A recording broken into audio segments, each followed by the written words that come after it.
F.U.C.K, T.H.A.T.T. Excuse me. No, I'm just reading the title of the source material we're covering today. Ah, right. And then I'm spelling it out because, I don't want our show getting flagged, but it's right there in massive, bold letters. F.U.C.K, T.H.A.T.T. It's a bit aggressive for a business book, don't you think? It's definitely a title that's designed to filter the audience. If you're offended by the cover, you probably won't survive the content inside. Fair enough. But before we get too hung up on the shock value, we should probably clarify that it's actually an acronym. It is, and a very clever one. It stands for, finally, understanding common knowledge. Things happen all the time. Which is, that's the central thesis of the entire book. We're looking at the memoir of Cabrini Schnyder, and this is not your typical 5 steps to success business guide. Not at all. If you're looking for a guide on optimizing your supply chain, this is not it. You are absolutely in the wrong place. No, this reads more like an adventure novel that just happens to teach you about entrepreneurship. It covers, 20 years of her life in the trenches of LA business? Exactly. We're talking about everything from catering in Beverly Hills to running a doggy daycare in a warehouse with no shower. And that's really why we chose this for a deep dive.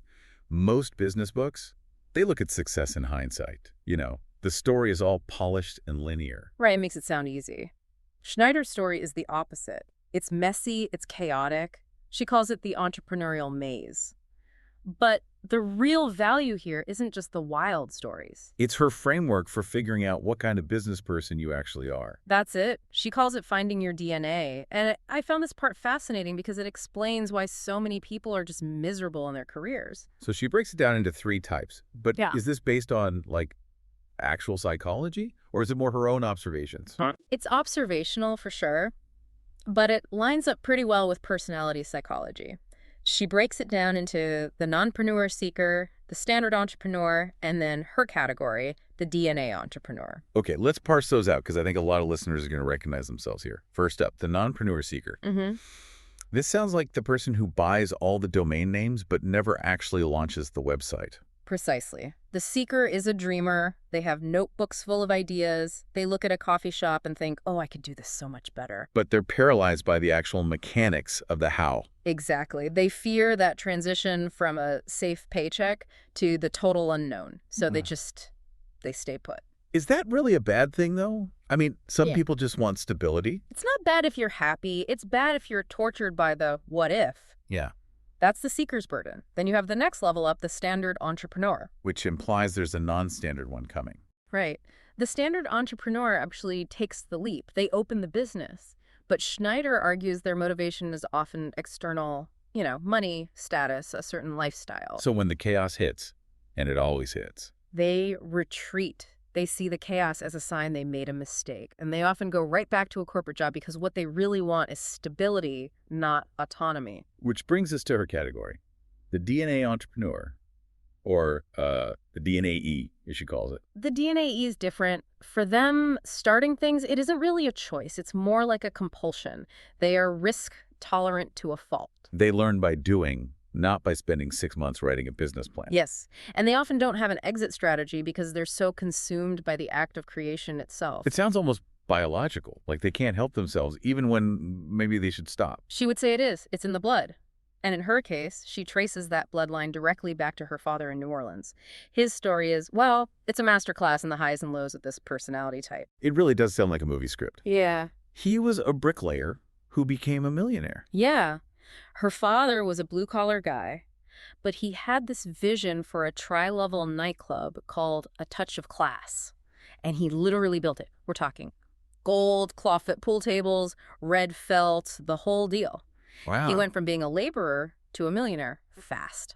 But there's always a catch. He was a visionary, but not an administrator. Exactly. He ignored all the boring parts of business, specifically the IRS. He just didn't pay his taxes. Ooh. So the government seized everything. The club, the money, the house. Schneider literally grew up watching her father go from wearing custom suits to losing everything. That is a heavy imprint for a kid. Yeah. Most people would see that and say, okay, I'm getting a safe government job with a pension. But for a DNA entrepreneur, the lesson is different. She didn't learn to fear business. She learned to fear ignorance.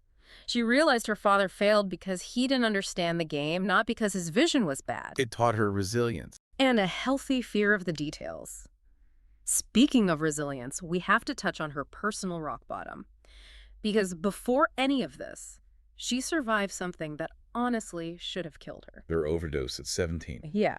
She got involved with cocaine in New Orleans, it escalated, and she ended up paralyzed on a hospital bed, heart rate at 200 beats per minute, fully conscious but unable to move. She actually describes watching the monitor, seeing her heart rate, and just thinking, well, this is it. And in that moment, the fear of death just clarified everything.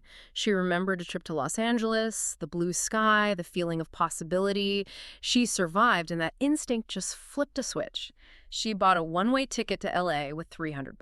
It's almost like that DNA entrepreneur trait is a survival mechanism. I survived death, so I can probably survive being broke in LA. That's the mindset. It completely shifts your baseline for risk. If you've already faced the worst-case scenario, a failed business meeting just doesn't seem so scary. And she needed that grit because her first venture, Complete Cookery, was objectively ridiculous on paper. It was. She started a catering delivery service for offices in Beverly Hills. Without a car. In Los Angeles. I mean, how do you even pitch a delivery service when you're taking the bus? You don't. You fake it. She hired a driver. It was a classic fake it till you make it setup. But then, of course, the universe tests her. Things happen all the time. Her driver ghosts her. On a day with a massive order, it's almost noon, lunches are late.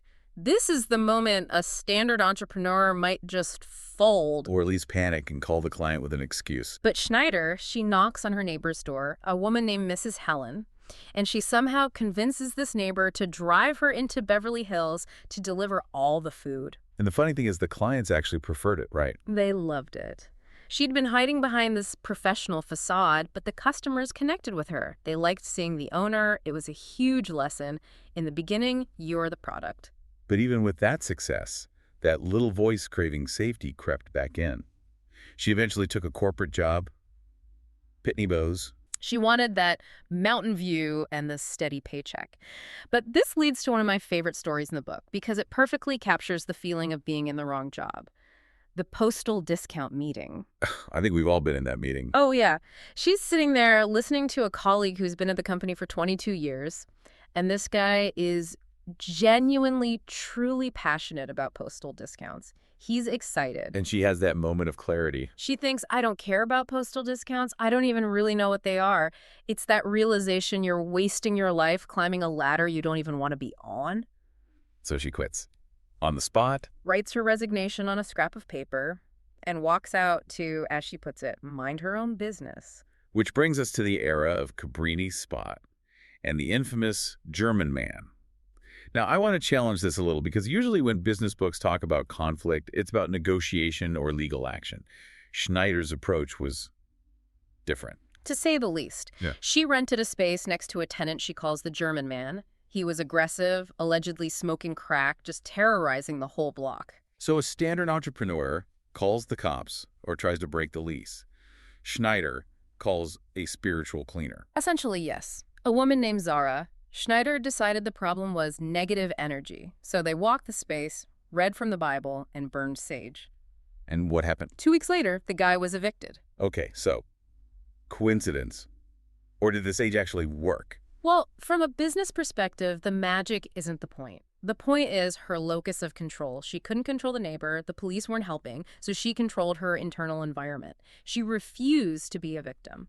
It's unconventional, but it shows her reliance on intuition over standard procedure. But intuition doesn't always save you from, regulatory paperwork. We have to talk about the jazz club. This is where fake it till you make it hits a brick wall. This is a brutal chapter. She opens Cabrini's Jazz Alley. She needs a liquor license. A woman comes along claiming to be an expediter who can fast-track the permits. And she pays her. She pays her, gets the papers, opens the bar, and then the police raid the place. Oh, no. Whoa. The permits were fake. Complete forgeries. The expediter was a con artist. Schnyder ends up in handcuffs in the back of a squad car. That is the ultimate nightmare scenario.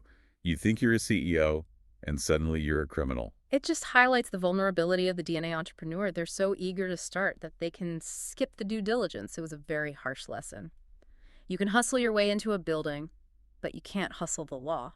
But she always bounces back. She pivots to the Lofty Dog in downtown LA. And this was so prescient. This was before downtown LA was trendy. She saw people moving into lofts with dogs and having nowhere for them to go during the day. But again, she starts before she's really ready. She doesn't have a store yet, so she just starts with delivery and dog walking to build a client base first. Which leads to the lost dog story. As a dog owner myself, this story just stressed me out. It's visceral. She's walking a client's Cocker Spaniel, Maisie. The dog gets loose in the Silver Lake Hills, Which are very steep hills. and she's wearing clogs. But she sprints. She chases this dog up a mountain. She finally corners it. The dog is terrified and bites her hand, like deeply. But she doesn't let go. She walks that dog all the way back down the hill, bleeding, and returns it to the owner. Wow. Why not just call the owner and say, "I'm so sorry the dog ran off"? Because for the DNA entrepreneur, the brand is their integrity. She said, there is no way I'm telling a client I lost their dog. It's that extreme ownership. And that same grit shows up again in the extension cord incident. For me, this is the moment that defines the whole things happen all the time philosophy. It's the perfect visual metaphor for the whole book. Cash flow is tight. She misses an electric bill. The power company cuts the line right in the middle of a grooming day. She's got wet dogs everywhere. Most people would just close up shop. Sorry, power's out. Come get your dogs. Schnyder runs a 100-foot extension cord to the cigar shop next door. No way. And keeps the blow dryers running on her neighbor's juice. It's hilarious, but it's also, deeply serious. It's a refusal to accept stop signs. But eventually, even she realized that was just not sustainable. And this leads to a crucial realization for her. Knowing when to exit. Right. Some random guy walked in, liked the location, and she just sold him the lease and all the fixtures on the spot. That seems kind of impulsive. Maybe. But she realized in that moment that she was a concept creator, not a long-term operator. She loves building the ship. She hates steering it for 10 years. That distinction is huge. But before we unpack that, let's talk about the warehouse years. After she sells the shop, she moves the whole operation to a raw warehouse. And when we say raw, we mean raw. No shower. A toilet behind a purple curtain. It gets up to 100 degrees in the summer. She lived there. But she made it work. She turned it into an indoor dog park. She used theatrical props to create an outdoor vibe inside. It was really innovative. But the real lesson here is the negotiation when she had to leave. The warehouse gets sold to developers. And most of the other tenants just left. They had no leases, no rights. Schnyder just refused. She dug her heels in and played a game of chicken with a multi-million-dollar developer. And she won. She walked away with a $25,000 relocation fee. She created leverage where none existed just by being the biggest pain they had to deal with. It connects to one of her 5 principles. Decision. She just decided she wasn't leaving with nothing. Exactly. The principles she pulls from all this chaos are actually pretty simple and grounding. First is decision. You have to choose your path. Second is trust. You have to back yourself. Third is focus. Block out the noise. Fourth is inspired action. Move when your gut tells you to. And the 5th is enjoy the journey, which seems to be the hardest one for her. It was, until the hummingbird moment. She was stressed, facing eviction again, fighting with an HOA, and a hummingbird flew into the warehouse and got stuck in the rafters. It just hovered there for 10 hours, totally stuck, and then finally it just flew out. And she saw herself in the bird. She realized she was only stuck because she believed she was. She could leave the business anytime she wanted. And she did. She just closed it down. And this brings us to the final, and I think most important, evolution of her career. She stops trying to run businesses and starts fixing them. The big shift from operator to consultant, she realized her DNA was in the setup, the vision, the turnaround. She took over a failing steakhouse called Nola's.